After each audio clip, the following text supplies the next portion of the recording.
Hi, we're here to read chapter 4 of Hatchet.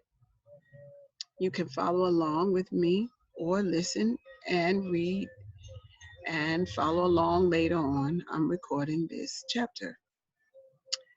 Chapter 4. The memory was like a knife cutting into him, slicing deep into him with hate. The secret. He had been riding his 10-speed bike with a friend named Terry. They had been taking a run on a bike trail and decided to come back a different way, a way that took him past the Amber Mall. Brian remembered everything in incredible detail, remembering the time on the bank clock in the mall flashing 3:31, then the temperature 82, and the date. All the numbers were part of the memory. All of his life was part of the memory. Terry had first turned to smile at him about something, and Brian looked over Terry's head and saw her, his mother. She was sitting in a station wagon, a strange wagon. He saw her and did not see him. He saw her and she did not see him. Brian was going to wave or call out, but something stopped him. There was a man in the car. Short blonde hair the man had, wearing some kind of pullover tennis shirt. Brian saw this and more, saw the secret, and saw more later. But the memory came in pieces, came in scenes like this. Terry smiling, Brian looking over his head to see the station wagon, and his mother sitting with the man. The time and temperature clock, the front wheel of his bike, the short blonde hair of the man, the white shirt of the man, the hot hate slices of memory were exact. The secret. Brian opened his eyes and screamed. For seconds, he did not know where he was, only that the crash was still happening and he was going to die, and he screamed until his breath was gone. Then silence, filled with sobs as he pulled in air, half crying. How could it be so quiet? Moments ago, there was nothing but noise, crashing and tearing, screaming. Now quiet. Some birds were singing. How could birds be singing? His legs felt wet, and he raised up on his hands and looked back down at them. They were in the lake. Strange. They went down into the water. He tried to move, but pain hammered into him and made his breath shorten into gasps, and he stopped, his legs still in the water. Pain, memory. He turned again, and sun came across the water, late sun, cut into his eyes and made him turn away. It was over then, the crash. He was alive. The crash is over and I am alive, he thought. Then his eyes closed and he lowered his head for minutes that seemed longer. When he opened them again, it was evening, and some of the sharp pain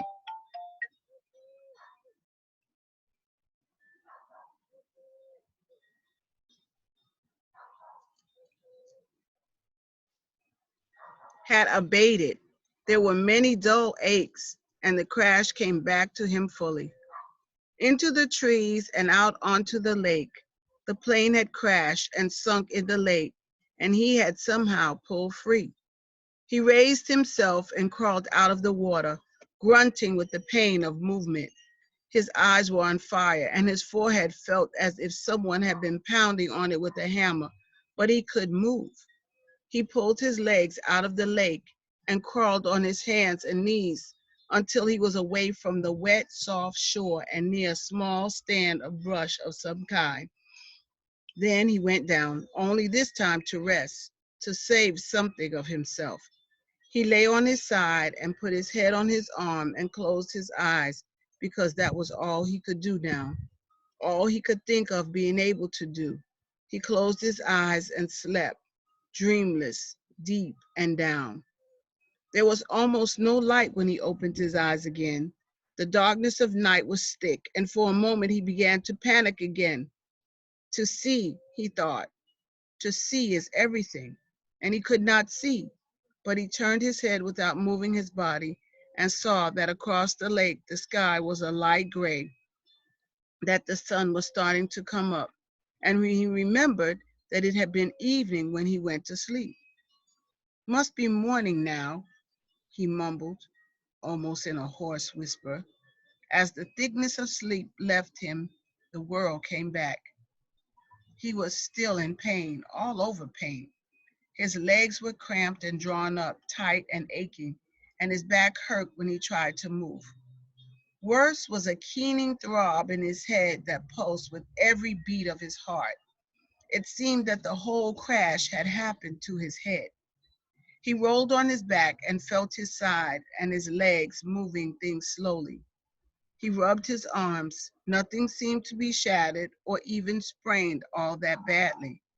When he was 9, he had plowed his small dirt bike into a parked car and broke his ankle.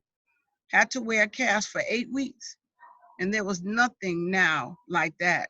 Nothing broken. Just battered around a bit. His forehead felt massively swollen to the touch, almost like a mound over his eyes. And it was so tender that when his fingers grazed it, he nearly cried. But there was nothing he could do about it. And, like the rest of him, it seemed to be bruised more than broken. I'm alive, he thought. I'm alive. It could have been different. There could have been death. I could have been done. Like the pilot, he thought suddenly. The pilot in the plane down in the water, down into the blue water, strapped in the seat. He sat up, or tried to. The first time he fell back. But on the second attempt, grunting with the effort, he managed to come to a sitting position and scrunched sideways until his back was against a small tree where where he sat feeding the lake, watching the sky get lighter and lighter with the coming dawn. His clothes were wet and clammy, and there was a faint chill. He pulled the torn remnants of his windbreaker, pieces really, around his shoulders and tried to hold what heat his body could find. He could not think, could not make thought patterns work right. Things seemed to go back and forth between reality and imagination, except that it was all reality. One second he seemed only to have imagined that there was a plane crash, that he had fought out of the sinking plane and swum to shore, that it had all happened to some other person or in a movie playing in his mind. Then he would feel his clothes wet and cold, and his forehead would sash a pain through his thoughts, and he would know it was real, that it had really happened, but all in a haze whirl. So he sat and stared at the lake, felt the pain come and go in waves, and watched the sun come over the end of the lake. It took an hour, perhaps 2. He could not measure time yet and didn't care, for the sun to get halfway up. With it came some warmth, small bits of it at first, and with the heat came clouds of insects, thick, swarming hordes of mosquitoes that flocked to his body, made a living coat on his exposed skin, clogged his nostrils when he inhaled, poured into his mouth when he opened it to take a breath. It was not believable, not this. He had come through the crash, but the insects were not possible. He coughed them up, spat them up, sneezed them out, closed his eyes and kept brushing his face, slapping and crushing them by the dozens, by the hundreds. But as soon as he cleared a place, as soon as he killed them, more came, thick, whining, buzzing masses of them, mosquitoes and some small black flies he had never seen before, all biting, chewing, taking from him. In moments, his eyes were swollen shut and his face puny and round to match his battered forehead. He pulled the torn pieces of his windbreaker over his head and tried to shelter it in, but the jacket was full of rips and it didn't work. In desperation, he pulled his t-shirt up to cover his face, but that exposed the skin of his lower back, and the mosquitoes and flies attacked the new soft flesh of his back so viciously that he pulled the shirt down.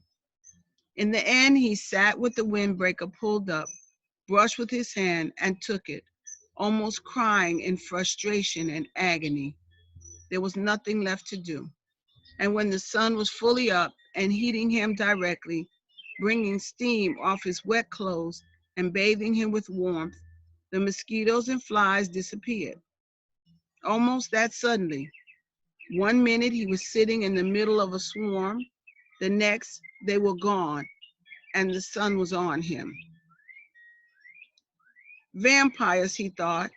Apparently, they didn't like the deep of night. Perhaps it was too cool and they couldn't take the direct sunlight.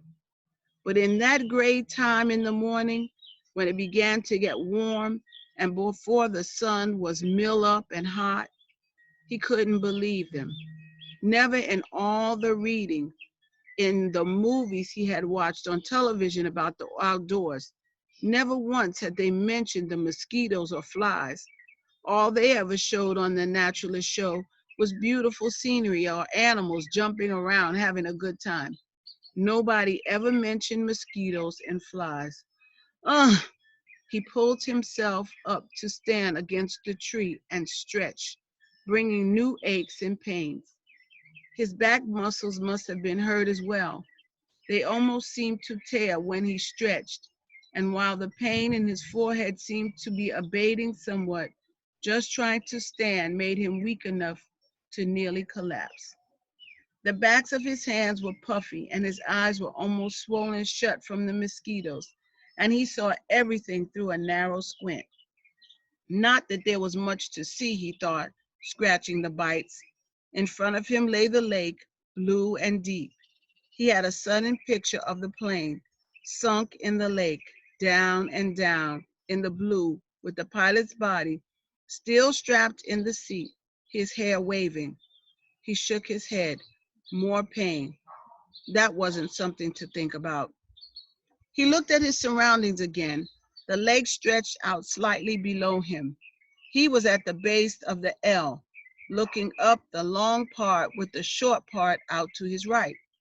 In the morning, light and calm, the water was absolutely, perfectly still.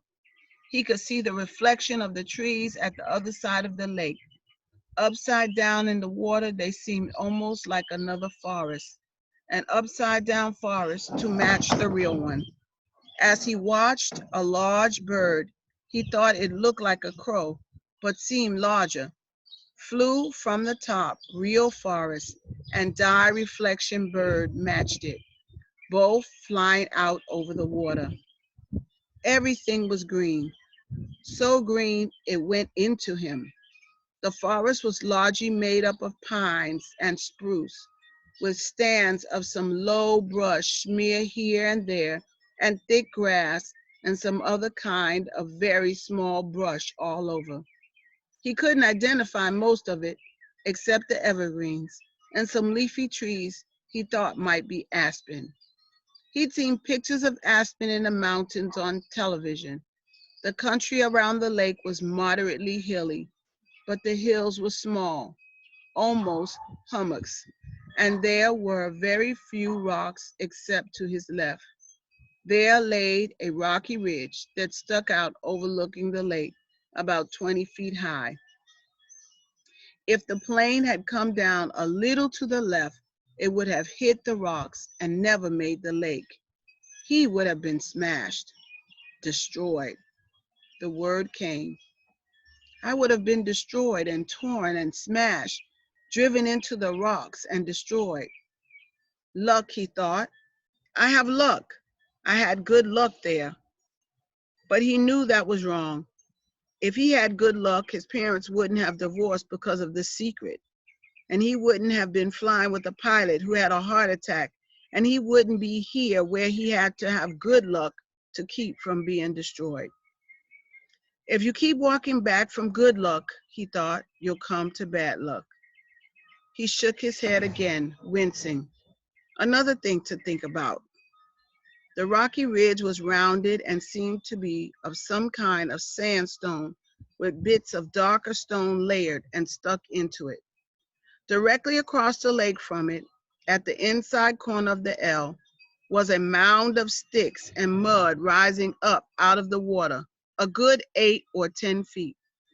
At first, Brian couldn't place it, but knew that he somehow knew what it was. He had seen it in films. Then a small brown head popped to the surface of the water near the mound and began swimming off down the short leg of the L, leaving a V of ripples behind. And he remembered where he'd seen it. It was a beaver house, called a beaver lodge in a special he'd seen on the public channel. A fish jumped, not a large fish, but it made a big splash near the beaver. And as if by a signal, there was suddenly little slops all over the sides of the lake along the shore as fish began jumping, hundreds of them jumping and slapping the water. Brian watched them for a time, still in the half daze, still not thinking well. The scenery was very pretty, he thought, and there were new things to look at, but it was all a green and blue blur, and he was used to the gray and black of the city, the sounds of the city, traffic, people talking, sounds all the time, the hum and whine of the city. Here, at first, it was silent, or he thought it was silent, but when he started to listen, really listen, he heard thousands of things, hisses and blurks, small sounds, birds singing, hums of insects, splashes from the fish jumping. There was a great noise here, but a noise he did not know, and the colors were new to him, and the colors and noise mixed in his mind to make a green-blue blur that he could hear as a hissing pulse sound, and he was still tired, tired, so awfully tired, and standing had taken a lot of energy somehow, had drained him. He supposed he was still in some kind of shock from the crash, and there was still pain, the dizziness, the strange feeling. He found another tree, a tall pine with no branches until the top, and sat with his back against it, looking down on the lake with the sun warming him. And in a few moments, he scrunched down and was asleep again. That's the end of chapter 4.